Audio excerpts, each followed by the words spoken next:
नमस्कार, स्वागत है आपका कैपिटल टीवी उत्तर प्रदेश में और मैं हूं आपके साथ प्रियांशी मिश्रा। स्वागत है आपका हमारे खास प्रोग्राम स्पेशल स्टोरीज में। उत्तर प्रदेश की सियासत अब गर्म होती जा रही है क्योंकि आने वाले दिनों में उत्तर प्रदेश में 10 विधानसभा सीटों पर उपचुनाव होने हैं, जिसके लिए सभी पार्टियों ने तैयारी शुरू कर दी है। सियासी तौर पर देश के सबसे बड़े राज्य उत्तर प्रदेश में लोकसभा चुनाव के बाद अब सबकी निगाहें 10 सीटों पर होने वाले उपचुनाव पर टिकी हुई हैं। एक तरफ जहां जबरदस्त नतीजों के बाद समाजवादी पार्टी उत्साह में है, वहीं योगी आदित्यनाथ इसको एक चुनौती के रूप में देखते हैं। आगामी दिनों में होने वाले उपचुनाव को लेकर बहुजन समाज पार्टी ने भी अपनी तैयारियां तेज कर दी हैं। बसपा ने सभी 10 सीटों पर उपचुनाव लड़ने का फैसला किया है। रविवार को बसपा सुप्रीमो और पूर्व मुख्यमंत्री मायावती ने उपचुनाव लड़ने का ऐलान कर दिया है और इसी के चलते मायावती को बड़ा झटका भी लगा है। तो चलिए आपको बताते हैं कि पार्टी की क्या-क्या रणनीति है। बसपा सुप्रीमो मायावती का बड़ा ऐलान, 10 सीटों पर उतरेंगे उम्मीदवार, हुई जमीन को पाने की पूरी कोशिश। यूपी में उपचुनाव को लेकर तैयारियां शुरू हो गई हैं। इसको लेकर बीजेपी, सपा के साथ ही साथ अब बहुजन समाज पार्टी ने भी तैयारियां तेज कर दी हैं। बसपा सुप्रीमो मायावती ने उपचुनाव लड़ने का ऐलान कर दिया है। बसपा सभी सीटों पर उम्मीदवार उतारने के साथ ही साथ दमदारी से चुनाव लड़ने की बात भी कहती है। प्रदेश कार्यालय में रविवार को वरिष्ठ पदाधिकारियों और जिला अध्यक्षों के साथ बसपा सुप्रीमो मायावती ने बैठक की। बैठक में यूपी में होने वाले विधानसभा उपचुनाव को लेकर रणनीति तैयार की गई। आमतौर पर उपचुनाव से दूरी बनाने वाली बसपा ने लोकसभा चुनाव के फलस्वरूप खाली हुई प्रदेश की 10 विधानसभा सीटों पर होने वाले उपचुनाव में सभी पर प्रत्याशी उतारने का फैसला किया है। मायावती ने सभी सीटों पर उम्मीदवार उतारने के साथ ही साथ मजबूती से चुनाव लड़ने की बात भी कही है।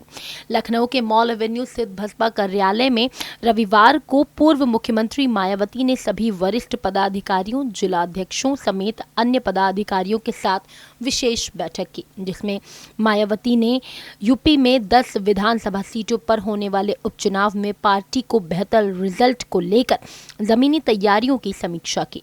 बैठक में मायावती ने कहा कि अभी उपचुनाव की तारीखों का आधिकारिक घोषणा नहीं हुई है, लेकिन इसको लेकर सरगर्मी लगातार बढ़ रही है। उन्होंने कहा कि खासकर रूलिंग पार्टी बीजेपी और प्रदेश सरकार ने उपचुनाव को प्रतिष्ठा का सवाल बना लिया है, जिसके कारण लोगों की रुचि काफी बढ़ गई है।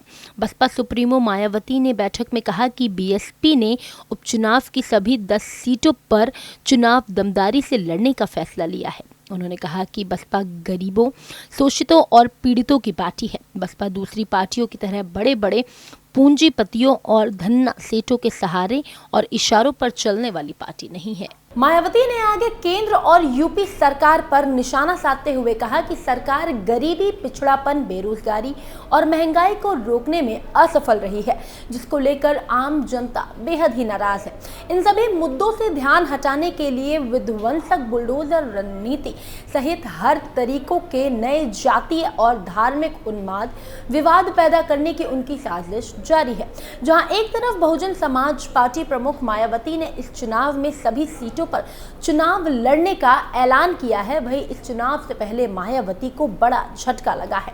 दरअसल बसपा नेता और चित्रकूट विधानसभा क्षेत्र से प्रत्याशी रहे पुष्पेंद्र सिंह ने रविवार को अपने समर्थकों के साथ कांग्रेस में शामिल होकर बसपा को झटका दिया है और उन्होंने पार्टी की सदस्यता ग्रहण कर ली है।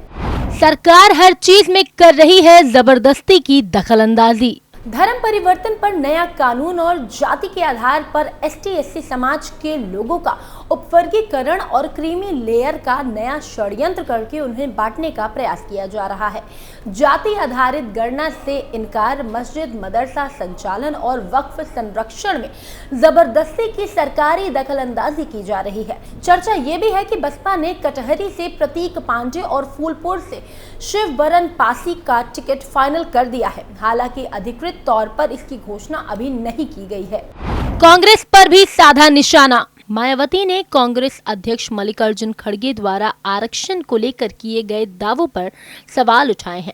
रविवार को एक्स पर किए गए पोस्ट पे उन्होंने कहा कि आरक्षण का पूरा श्रेय बाबा साहेब भीमराव अंबेडकर को जाता है। कांग्रेस के लोगों ने बाबा साहेब को संविधान सभा में जाने से रोकने का षड्यंत्र रचा और उन्हें चुनाव में भी हराने का काम किया। कानून मंत्री पद से इस्तीफा देने पर भी विवश किया। बसपा को लगा उपचुनाव से पहले झटका। पुष्पेंद्र सिंह को प्रदेश कांग्रेस अध्यक्ष अजय राय ने पार्टी की सदस्यता दिलाई है। इस अवसर पर उत्तर प्रदेश कांग्रेस कमेटी के उपाध्यक्ष विश्व विजय सिंह, पूर्व एमएलसी दीपक सिंह, जिला कांग्रेस कमेटी चित्रकूट के अध्यक्ष कुशल पटेल, मीडिया विभाग के उपाध्यक्ष मनीष श्रीवास्तव हिंदवी, आरपी सिंह, हरमान सिंह, राकेश पांडे, संजय सिंह, सोमेश सिंह चौहान आदि वहां पर उपस्थित रहे। इस दौरान अजय राय ने कहा कि कांग्रेस और नेता प्रतिपक्ष राहुल गांधी के प्रति लोगों का विश्वास बढ़ा है। इससे राज्य में होने वाले उपचुनाव और 2027 में विधानसभा चुनाव में इंडिया अलायंस की जीत होगी और बीजेपी सरकार से छुटकारा मिलेगा। वहीं अगर बात करें बीजेपी की, तो सीएम योगी आदित्यनाथ उपचुनाव को लेकर काफी मेहनत करते हुए नजर आ रहे हैं। योगी लगातार मीटिंग्स करते हुए उत्तर प्रदेश से मिली लोकसभा में हार की समीक्षा कर रहे हैं। इसी सिलसिले में 7 अगस्त को सीएम योगी लोकसभा चुनाव के बाद पहली बार अयोध्या पहुंचकर रामलला के दर्शन करते हैं। इसके बाद उन्होंने सीनियर अफसरों और पार्टी के नेताओं के साथ मीटिंग भी की। मीटिंग का एजेंडा था मिल्कीपुर विधानसभा उपचुनाव सीट में उनकी जीत दर्ज करना। इस चुनाव की तैयारी में सीएम योगी ने 30 मंत्रियों की एक टीम भी बनाई है। सीएम योगी का मास्टर प्लान तैयार। फैजाबाद में जीत के बाद समाजवादी पार्टी 7वें आसमान पर है।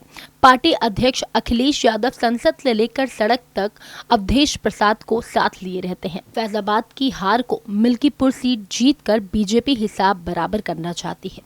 अयोध्या में एक और हार बीजेपी को अब मंजूर नहीं है। मुख्यमंत्री योगी आदित्यनाथ ने इस चुनाव को अपनी प्रतिष्ठा से जोड़ लिया है, इसीलिए सुपर 30 की बैठक के अगले दिन वो अयोध्या पहुंच गए। उपचुनाव की तैयारी को लेकर सीएम योगी ने 30 मंत्रियों की एक टीम भी बनाई है। इस बार चुनाव प्रचार नहीं होगा। जरूरत है हर वोटर के घर तक जाने की। हमें उनका मन जीतना है। कोई भी बड़ी सभा नहीं होगी। जरूरत पड़ी तो 2-4 गांवों का दौरा भी करेंगे हम। हमें हर हाल में विजय हासिल करना है। बीजेपी नेताओं की बैठक में मुख्यमंत्री योगी आदित्यनाथ ने ये कहकर सबको एकजुट होने को कहा। बैठक में ये तय हुआ कि किस नेता को क्या करना है और कैसे करना है। योगी आदित्यनाथ इस चुनाव को लेकर कोई भी रिस्क लेने को तैयार नहीं है। लोकसभा चुनाव में पिछड़ों और दलित वोटरों का एक तबका समाजवादी पार्टी में शिफ्ट हो गया है। बीजेपी की कोशिश अब समाजवादी पार्टी के नए वोट बैंक को तोड़ने की है। इसीलिए उपचुनाव के लिए नए तरह की रणनीति बनाई गई है। अलग अलग जाति के नेताओं की टोली बनी है। ये टोली उस समाज के वोटर्स को अपना बनाएगी। बीजेपी नेताओं की एक कमेटी ऐसी बनाई गई है जो अफसरों से मिलकर लोगों से काम कराएगी।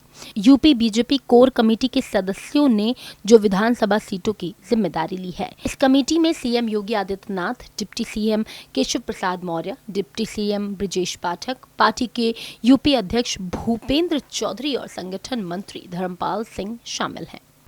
इन सीटों पर होंगे चुनाव। मौजूदा विधायकों के सांसद बनने के बाद विधानसभा की 9 सीटें खाली हुई हैं, जबकि एक सीट सपा विधायक इरफान सोलंकी को सजा मिलने की वजह से खाली हुई है।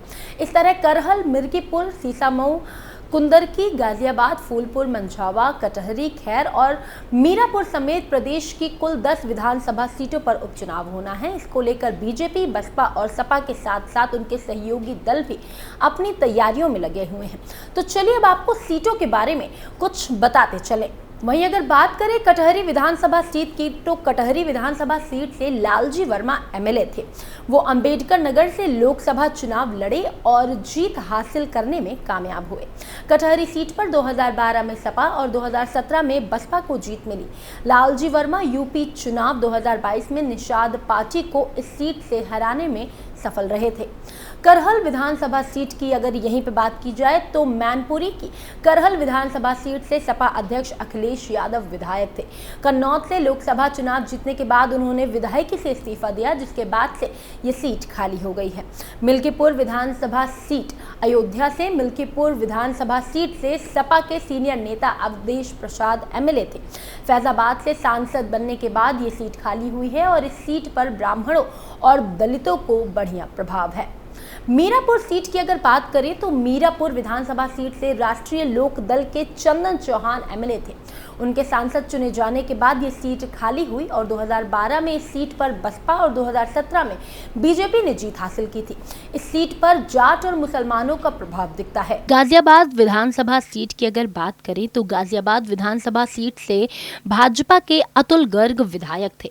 गाजियाबाद लोकसभा सीट से भाजपा के टिकट पर जीत दर्ज करने के बाद वो संसद पहुंच गए। इसके बाद ये सीट खाली हुई है। 2012 में ये सीट बसपा और 2017 में इस सीट को बीजेपी ने हासिल किया था। मंझावा विधानसभा सीट पर निषाद पार्टी का कब्जा है। विनोद कुमार बिंद यहाँ से विधायक थे। विनोद कुमार बिंद के भदोही सीट से लोकसभा चुनाव जीतने के बाद ये सीट खाली हुई है। 2012 में ये सीट बसपा और 2017 में भाजपा की थी। ये बीजेपी की मजबूत सीट मानी जाती है। दूसरी तरफ खैर विधानसभा सीट की बात करें तो अलीगढ़ की खैर विधानसभा सीट पर भाजपा विधायक अनूप सिंह लोकसभा चुनाव में जीत दर्ज करने में कामयाब रहे। वो हाथरस से लोकसभा चुनाव जीतने में कामयाब रहे।